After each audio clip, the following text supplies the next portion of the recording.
Hey kids, welcome back to Worth the Spin. I'm your host, Just Jack. Just me. I did a video before this the other night. It was on some 45s that I picked up. But I haven't uploaded yet because I had a weird incident that happened during that and I've not figured that out.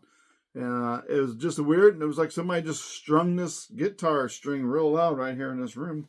It's like 1 in the morning, so that wasn't happening. It was kind of weird, but I haven't uploaded it yet. Quality's not that great. For some reason, the volume's a little low. So I only got like, I think four or five 45s that I had found of the Beatles. And nothing super exciting. So I wasn't sure if I would upload it yet or not, but I might go ahead and upload it. We'll see. So anyway, all right, glad you're back with me. Thanks for joining me for this here video this week. And I hope you enjoy it. All righty. So today, we're going to look at one that I picked up. I picked this up, I don't know, probably a month ago now. And I was surprised when I found it. And I've been wanting to do a review, but I'm just behind. Just a lot going on, and there's just a lot. Anyway, so we're here. The new and used record store sign is on this time, as it should be. That's what we deal with. It's new and used records here, mostly used. Not so much new, but we do have new today. So I'm going to do probably 2 videos so I can upload them a couple of days a piece, because Wednesday might either be is the day I normally do this, and it's either going to be a busy day, or it's going to be a day of nothing. I'll be sitting here staring at 4 walls. So if I'm staring at 4 walls, we're going to do something. We'll talk about records.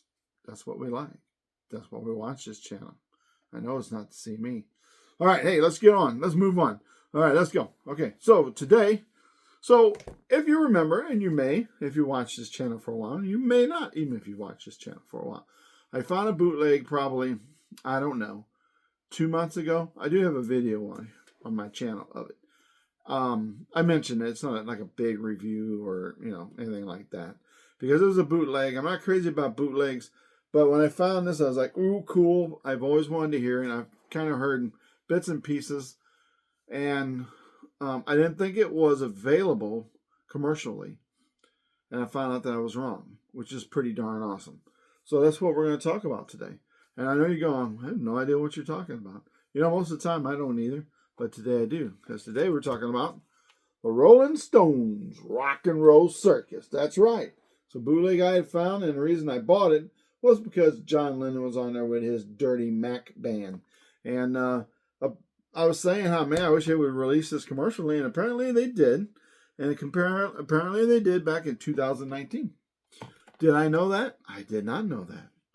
So, yeah, that snuck right by me. And it's funny because where I bought the record, I had said something, man, I wish this was released commercially. That way you could get a nice quality copy of it.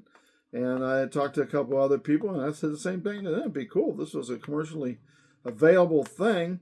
And then you could get, a really nice quality copy. Sorry, I'm just cleaning some sticker residue off it still. It drives me nuts, man. Yeah, so anyway, yeah, one day I'm looking through this record store that I rarely go to. I mean, he's got some good stuff, but he's extremely high. And his Beatles stuff, he's got a lot of sealed Beatles stuff, but you don't know the year because there was no barcode on them. So you don't know the year of the albums were pressed. If they're original Capitol Apple, or they're repressed apples, repressed orange, repressed purple, blah, blah, blah. You don't know. But he wants a lot of money for them because they're sealed. I don't think they're worth it, but it's not my record store. So anyway, I found this, and I was surprised at the price. It was a lot cheaper than I thought it would be. And I'm really trying to remember what it was, and I'm thinking it was in the area of $40, brand new, unopened. It's a 3-record set, and for that price, that's pretty darn good. Plus, it's 180-gram vinyl. Yeah, apparently I was told, yeah, that's been out for a while. And I talked to somebody else, said, yeah, it's been out for a while. How did you not know that? I'm like, oh, I didn't know that. And they said there's also a Blu-ray out of it, which I have not looked into yet, but I'm going to look into the Blu-ray of it because I'd like to have the Blu-ray of it. So we'll see if I can find that. All right, so here we go. It's a box set. One of those not big fancy box sets, but it's an excuse to charge more money for it box set. That's what I like to call it. So this is your front cover, and it's kind of hollowy. That's kind of cool. I like that. This is your back cover.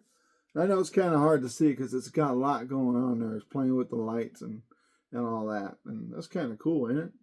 Tripping, man. Tripping. So there you go. So that's the box. It's pretty cool. I like it. It's neat. All the performers are on this box. Well, not all of them, but most of the performers from here are on here. And this is really cool. So I am going to keep saying I'm going to look for the Blu-ray, and I haven't done it, but I will. So this is remastered and remixed in stereo with all the original performances, plus never before released performances by Taj Mahal, and 2 newly discovered audio performances by the Dirty Mac. How could you not buy this? So let's take a look at the records themselves, because that's what we want to see. So that is pretty cool. As usual, I take mine out and I put them in separate things because that's just the way I am. I'm going to put that over here. Somewhere out of the way, I hope. Okay, here's disc 1, and this is your sleeve you get with it. Let me take it out. So this is your front side of it. And your back side just has all the songs that's on this record. Your inner sleeves, just a fancy smancy, like put a lot of money out on it. Plain black sleeve. Yeah. But yeah, I paid $40 for it, so I can't complain. And this is the back. This is your track listing for record 1.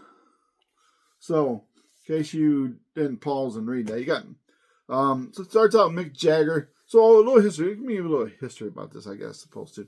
So this is what I know about it. It was done in December of 1968.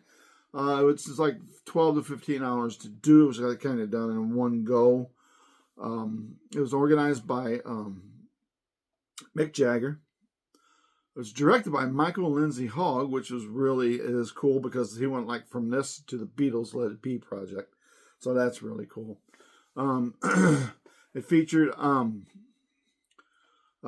when they did it, they put it up, and when they filmed, they had a big tent, they had fire eaters and jugglers and all the stuff that you would normally see at a circus. I haven't seen it, but I know that from reading about it over the years. That's what I've read about it. So, but anyway, so Rolling Stones. You have the Rolling Stones. You have Jethro Tull. You have the Who. You have Dirty Mac, which is the exciting thing about this.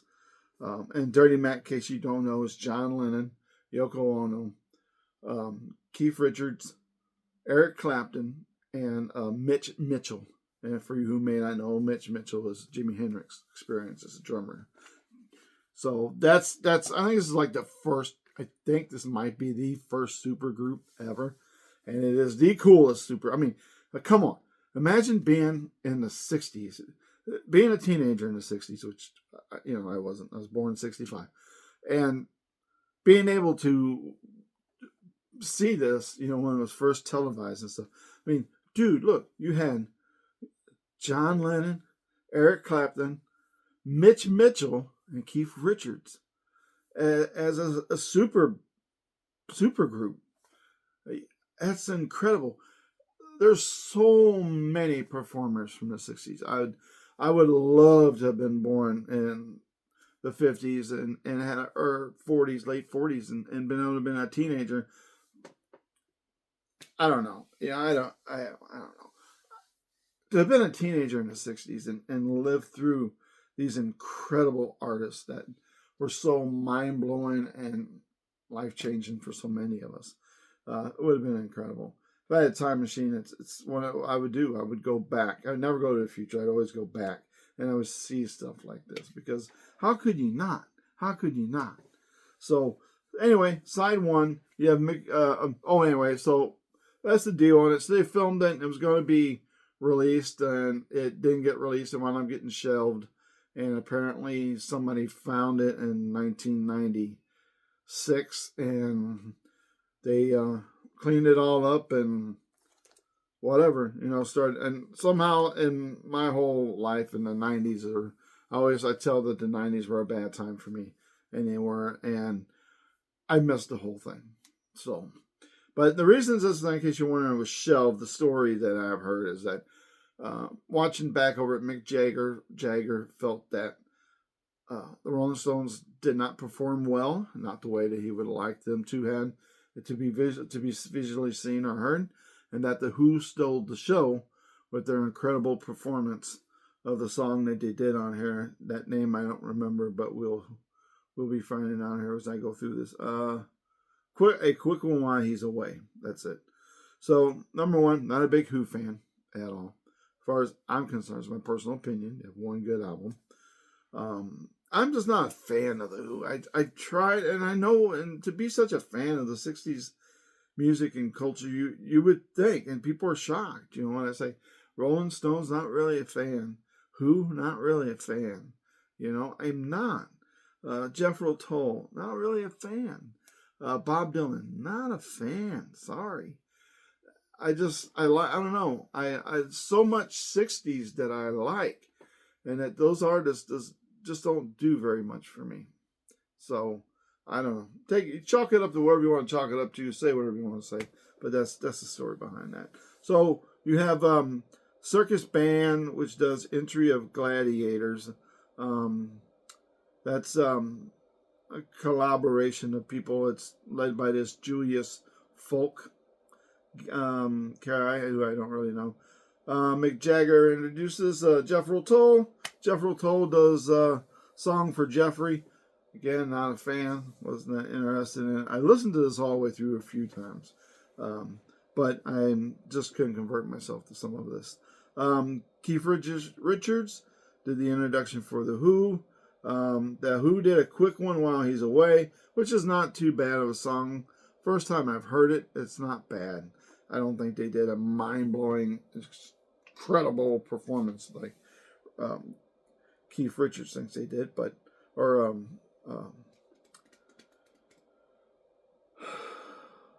Mick Jagger thinks they did, but whatever. You have Over the Waves, which is by the Circus Band again, and it's somebody whose name I can't pronounce, so we're not going to worry about it. Side 2 is Ain't That a Lot of Love by Taj Mahal. It was okay, not that great. I'm not a big fan of Taj Mahal. So, Charlie Watts introduces Marjolaine Faithful. And she does Something Better, which is an interesting song. Talking about this new invention called wine. I'll mail you some. It was, I don't know. It was alright. It was okay. Then we have Mick Jagger and John Lennon's introduction of the Dirty Mac Band, which was obviously not rehearsed beforehand. You kind of got one another walking. They were trying to do something kind of creative, and I think, or Mick started it out that way at least, and they both kind of like cross one another's lines quite a bit. So it didn't really come out as cool as what I think it was supposed to come out. But anyway, it's still pretty cool. And you have a whole lot of Yoko done by Yoko. Won't say nothing else there. All right, so that's the first disc. Other than a Dirty Mac Band, it was not a very exciting first disc for me. So there you go. Your second album looks like this. Again, it's just pictures from the show. And the flip side, I'm not going to take it out. Flip side's, well, I don't want to take it out. I got to read it. Sorry. So the flip side is this. And it's the songs that were performed. And your record, did I show the record from the first one? Ooh, I'm sorry. So every record looks exactly like this. So side A, side B, or really LP2, side 3, side 4, whatever. They're all the same. They just have whatever color the cover is what color the band is around the label there. This is kind of cool. It's nothing great, but it's kind of neat. All right, so record 2, we have John Lennon's introduction of the Rolling Stones. They did Jumpin' Jack Flash, Parachute Woman, No Expectations, and You Can't Always Get What You Want, which is a song I do really enjoy. I do enjoy the Rolling Stones music. I'm not a big fan. I do enjoy some of their stuff. And You Can't Always Get What You Want, I think, is one of my favorite songs. The flip side of this is the Stones again. Sympathy for the Devil, which is a good song. And Salt of the Earth, which I didn't think was all that great. But that's just me. If you are a Rolling Stones fan, this music was all fantastic. It's good. It was good. It was good. I'm just not a big fan. All right, record 3. This is record 3. And this record's a little bit different. So this is your back side. Not your back side, the record's back side. Come on, guys. And this is the record, which is different. It's just like a black label here. There you go. That's what that looks like. So, get this back in here, because as we know, if I don't, there'll be records rolling all over. All right, so for this last record, we had Checking Up on My Baby, Taj Mahal. It was okay.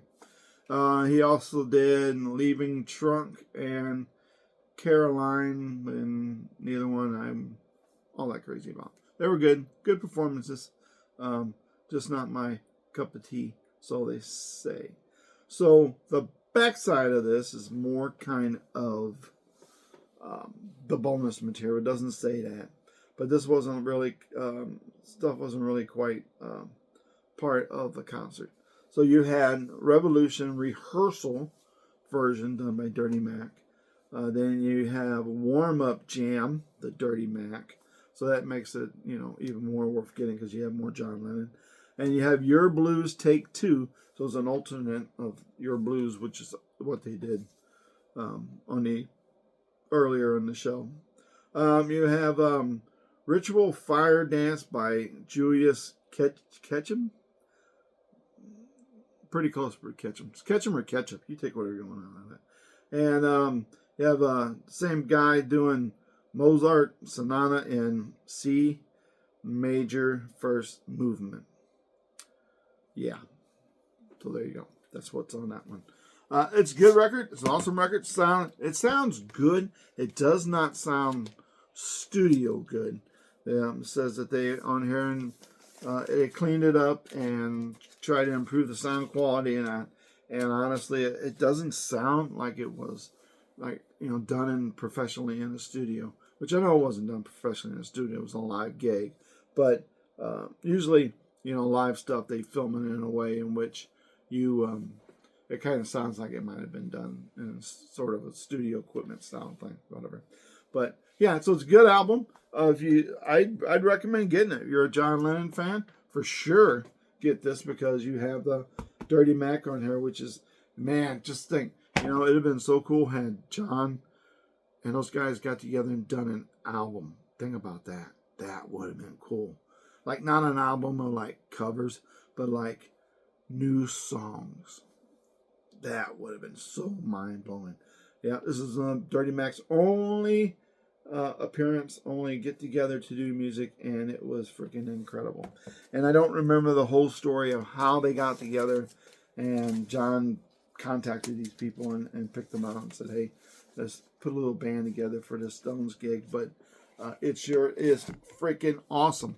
So I was surprised to see that was professionally done and released, which is awesome. And I am going to find the Blu-ray. As so I keep saying. We'll see what happens. So there you go. That's the Stones Rock and Roll Circus. Hope you enjoy it. Maybe you've seen it. Hopefully you have. It sounds really cool. I want to get it. I do want to look for the Blu-ray and get it. It's not high on my list right now, but I do kind of want to get it and watch it for sure. I don't want to pay a lot for it. I paid probably. I'm happy with what I paid for this because there's so much John Lennon, Dirty Mac on here, but yeah, it's cool. It's good, man. If you get a chance, I'd get it. It's worth the spin. Yes, it's worth the spin. So yeah, pick this up if you see it, or ask the shop owner to order it for you. I'm getting to where I've got to order records now instead of just going in the store and getting them. So that's kind of a bummer. I'm not happy about that at all. A couple I've been trying to get new ones, and the usual guy I get my new stuff from is not getting it in. And I'm like, can you order it? And I could try. I don't know if it'll come in or not. And I'll probably only get one copy, maybe two, so it's going to make it a higher price. And I'm like, okay, forget it. So now I'm kind of looking for things online, some newer things to order online. Had to get the new Black Crows offline, and it's just a couple other things offline, and I'm not happy about that. I like buying my stuff in a physical store. That's just me. All right, that's my review. As perfect or imperfect as it is for the Rolling Stones Rock and Roll Circus, it's cool. It's worth the spend, definitely. There's should be plenty of good music on there, plenty of bands that people really like from the '60s for this to be worth your time and effort to track down and get. All right, that's what I got for you on that. Thanks for watching. I appreciate every single person who watches these videos, who likes these videos, and who subscribes to my videos. Thank you very much. I appreciate it. I really do. It's awesome. When I started this channel, I thought, man, I might get 3 or 4 views. Probably no subscribers because nobody's going to really watch it. And it's pretty awesome. It's taken off well. I'm happy with it. A